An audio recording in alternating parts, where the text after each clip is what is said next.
रात के लगभग 11 बज रहे थे। आसमान में काले बादल छाए हुए थे और तेज बारिश लगातार हो रही थी। सड़कें लगभग सुनसान थीं।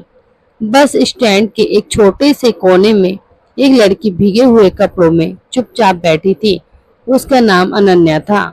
उसकी आंखों में आंसू थे क्योंकि उसी दिन उसके चाचा ने उसे घर से निकाल दिया था। अनन्या अपने चाचा के घर रह रही थी। उसने हमेशा घर का सारा काम किया, पढ़ाई की ओर कभी किसी से शिकायत नहीं की। लेकिन जैसे ही उसके पिता की छोड़ी हुई सारी जमीन चाचा के नाम हो गई, उन्होंने अनन्या को बेघर कर दिया। उसकी जेब में केवल 120 रुपए थे। उसे समझ नहीं आ रहा था कि रात कहाँ बिताए और अगली सुबह क्या करेगी। उसी समय एक काली लग्जरी कार बस स्टैंड के सामने आकर रुकी। कार से लगभग 70 साल के एक बुजुर्ग उतरे। उन्होंने कुछ कदम ही चलना शुरू किया था कि अचानक उनके सीने में तेज दर्द उठा और वे सड़क पर गिर पड़े। आसपास खड़े लोग उन्हें देखकर रुक गए।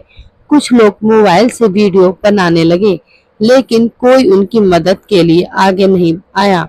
अनन्या बिना एक पल सोचे उनके पास दौड़ी।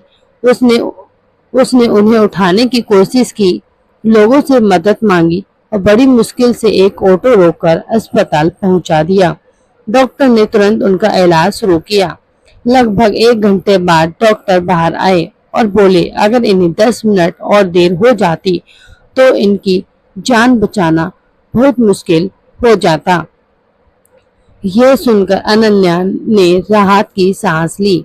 वह चुपचाप अस्पताल की बेंच पर बैठ गई। उसे नहीं पता था कि जिस इंसान की जान उसने बचाई है, वह पूरे शहर का सबसे बड़ा उद्योगपति और करोड़पति की संपत्ति का मालिक है।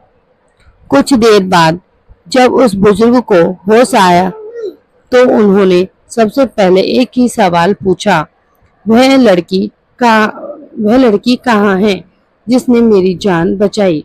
नर्स ने अनन्या को उनके कमरे में भेजा। जैसे ही अनन्या अंदर पहुंची, बुजुर्ग की आंखों में आंसू आ गए। उन्होंने उसका हाथ पकड़कर कहा, आज से तुम अकेली नहीं हो।